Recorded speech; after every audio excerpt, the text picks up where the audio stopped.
કેમ છો મિત્રો? આપણે સાથે નીતિનભાઈ જોશી છે. તેમને ડોકમાં C4 C5 C5 C6 માં બે ગાદી ખસી ગયેલી હતી. નીતિનભાઈ, અહીંયા આવતા તમને તકલીફ શું હતી? આ પાછળ ડોકની પાછળ દુખાવો હતો બરોબર. પછી આ એકદમ હળદર થઈ જતી, મતલબ હલતી નહોતી એવું? હલતી નહોતી. પછી આમ આખું કરવું પડે અને ચક્કર જેવું રહેતું. અત્યારે એવું કઈ થાય છે? નહીં, અત્યારે નહીં. અત્યારે હલ્લે ચાકી ડોક કમ્પ્લીટ? હા, નકર આમ ડોક ફેરવી ચક્કર આવવા માંડે, મતલબ આમ ઊંચું ન જોવાય, ઊંચેથી પાણી ન પીવાય. હા, બધું જ થાય છે. ઘણું સારું, 90% ઉપર છે. ઓકે.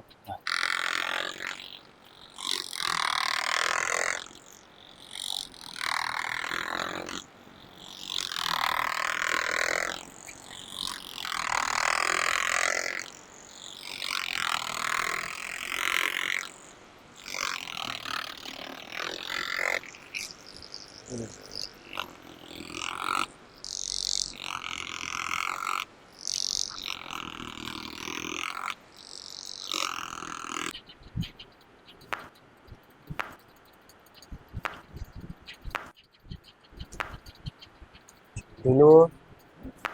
બસ બસ. Okay, relax. ઓકે, ચલો ઢીલું.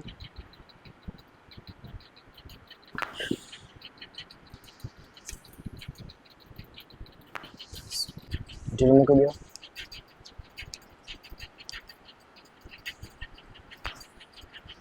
રિલેક્સ.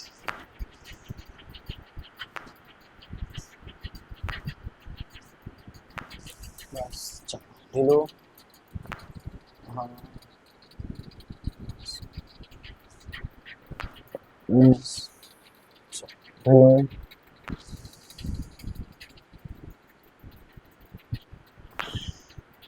બસ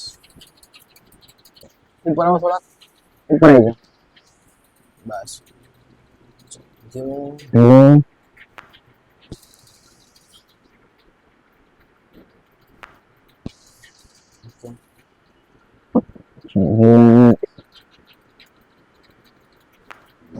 બસ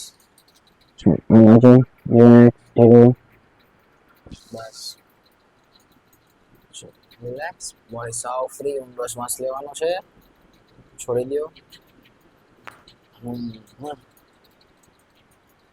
ઝટકો લાગી ગયો ને? ઊંધા સુઈ જાવ તો. હા, ઊંધા સુઈ જાઓ.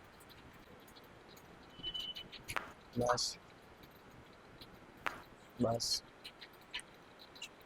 ઢીલું શ્વાસ લ્યો, છોડો. હા, ઢીલું શ્વાસ લ્યો, ઊંડો, છોડી દો. બસ સીધા સુઈ જાઓ તો. ઢીલું શ્વાસ લે તો છોડો. બસ શ્વાસ લ્યો, છોડો.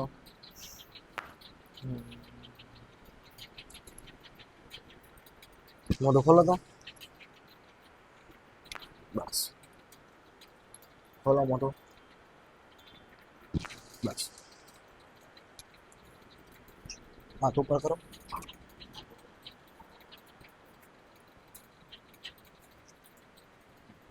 પગ પકડી રાખો. શ્વાસ લ્યો, છોડો. લ્યો શ્વાસ, છોડો. હા, લાગ્યો ઝટકો? ક્યાં લાગ્યો? હા. પહેલા આવ્યા ત્યારે શું થતું હતું? અજાણથી થતું હતું, બરોબર? હા. અહીંયા આવ્યા એની પહેલા કે ડોક્ટરને બતાવ્યું હતું તમે? હા, ઘણી ટેક. બહુ બે ત્રણ ડોક્ટરને દેખાડેલું અહીંયા ભાવનગરમાં તે પણ નામ ન લે, પણ બે ત્રણ ડોક્ટરને દેખાડ્યું અને ટીકડી આપેલી. આમ તો આ તકલીફ મને છેલ્લા 6 મહિનાથી ખરી. ઓકે. અહીંયા આવ્યા પછી સારું થઈ ગયું? હા. લોકો બીતા હોય કે આમ ઝટકા મારશે દુખાવો વધી જાય કે એવું કઈ થાય છે? ના ના, ઉલટું સારું રહે, મતલબ એનાથી વધતો નહીં? નહીં, વધે નહીં. અહીંયાથી મેં તમે દવા હાવ મિનિમમ દવા સાથે કસરત સાથે સારું થઈ ગયું? ચાલો પહેલેથી. હા, પહેલે દિવસે જ તે લોકો 25% જેવું હતું. પહેલે દિવસે ધીરે ધીરે આવ્યા છે, ત્રીજી વાર આવ્યા તો ફરક લાગે છે ઘણો, 90% ઉપર. બસ. 90%. અને હવે ખાલી ચડતી જાતને બધું બંધ થઈ ગયું? બધું બધું બંધ થઈ ગયું. ડોકનો કૂકમાં બધો દુખાવો જતો રહ્યો? બધું.